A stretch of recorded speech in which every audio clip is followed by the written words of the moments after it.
Amoebic മസ്തിഷ്ക ജ്വര രോഗികളുടെ എണ്ണം കുതിച്ചുയരുമ്പോഴും ആരോഗ്യവകുപ്പ് പ്രഖ്യാപിച്ച പഠനം എങ്ങും എത്തിയില്ല.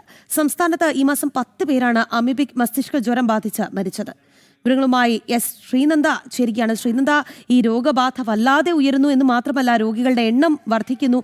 അപ്പോഴും ഈ ആരോഗ്യവകുപ്പിന്റെ പഠനം ഇത് എവിടെ എത്തി നിൽക്കുന്നു ശ്രീനന്ദ?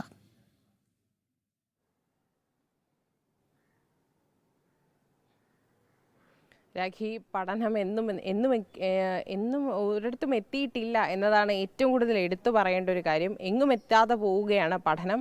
നിരവധി തവണ എവിടെ നിന്നാണ് രോഗബാധ ഉണ്ടാകുന്നത് അല്ലെങ്കിൽ രോഗബാധയുടെ ഉറവിടം കണ്ടെത്താനുള്ള പഠനം ഉടൻ തന്നെ നടത്തുമെന്ന് സെപ്റ്റംബറിൽ ആരോഗ്യമന്ത്രി വാക്കു പറഞ്ഞതാണ്. പക്ഷേ ആ വാക്ക് ഇതുവരെയും എങ്ങും എത്തിയിട്ടില്ല.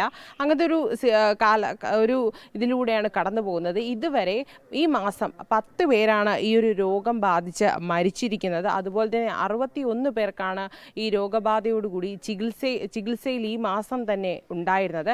എന്ന് വെച്ചാൽ കഴിഞ്ഞ വർഷം രോഗം എത്ര പേർക്കാണോ കഴിഞ്ഞ വർഷം മുഴുവനായി ബാധിച്ചത്, അതിൽ മുഴുവൻ ആൾക്കാരും ഈ ഒരൊറ്റ മാസം കൊണ്ട് ഈ എല്ലാവർക്കും രോഗബാധ ഏർപ്പെട്ടിട്ടുണ്ട് എന്നുള്ളതാണ് ഏറ്റവും കൂടുതൽ ജനങ്ങളെ ഭീതിയിലാഴ്ത്തുന്ന ഒരു കാര്യമെന്ന് പറയുന്നത്.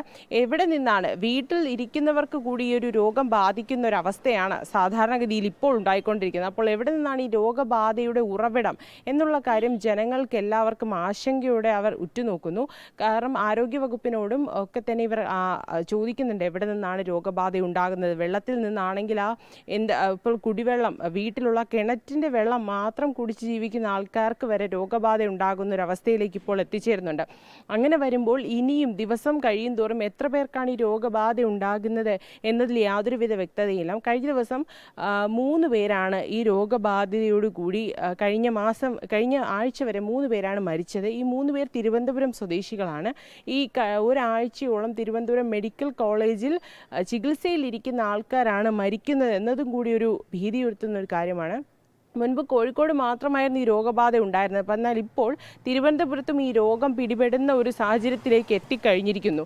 എന്നിട്ടും ആരോഗ്യവകുപ്പ് ഈ ഒരു മഴക്കാല പൂർവ്വ ശുചീകരണമോ അതുപോലെ തന്നെ മറ്റ് കാര്യങ്ങളോ ഒന്നും തന്നെ മുറയ്ക്ക് ചെയ്യാത്തതിൻ്റെ പക്ഷമായിട്ടാണ് ഇത്തരത്തിലൊരു രോഗബാധ ഉയരുന്നതിന് കാരണമെന്നാണ് സാധാരണ ജനങ്ങൾ പറയുന്നത്. എന്തായാലും നഗരസഭയും അതുപോലെ തന്നെ ആരോഗ്യവകുപ്പും ഇനിയെങ്കിലും പഠനം പുനരാരംഭിക്കുകയോ അല്ലെങ്കിൽ പഠനത്തിന് വേണ്ടിയുള്ള മറ്റ് കാര്യങ്ങളൊക്കെ ചെയ്തില്ല എന്നുണ്ടെങ്കിൽ രോഗബാധിതരുടെ എണ്ണം ഇനിയും കൂടി തന്നെ ഇരിക്കുമെന്നതിൽ യാതൊരുവിധ സംശയവുമില്ല എന്ന് ഈ ഒരു കണക്കിൽ നിന്ന് നമുക്ക് വ്യക്തമായി തന്നെ മനസ്സിലാകുന്നതാണ്. രാഖി, ശ്രീനന്ദ,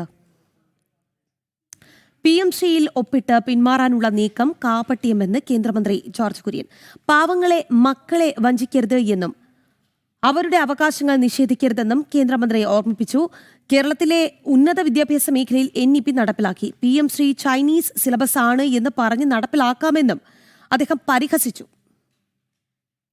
വിവരങ്ങൾ രേഷ്മ ബാബു നൽകും. അതിരൂക്ഷമായ ഭാഷയിലാണ് സർക്കാരിന്റെ നടപടിയെ ജോർജ് കുര്യൻ വിമർശിച്ചിരിക്കുന്നത്. അദ്ദേഹം ഇത് ശുദ്ധമായ കാപട്യമാണ് എന്ന് തുറന്നടിച്ചിരിക്കുന്നു. രേഷ്മ പറയും.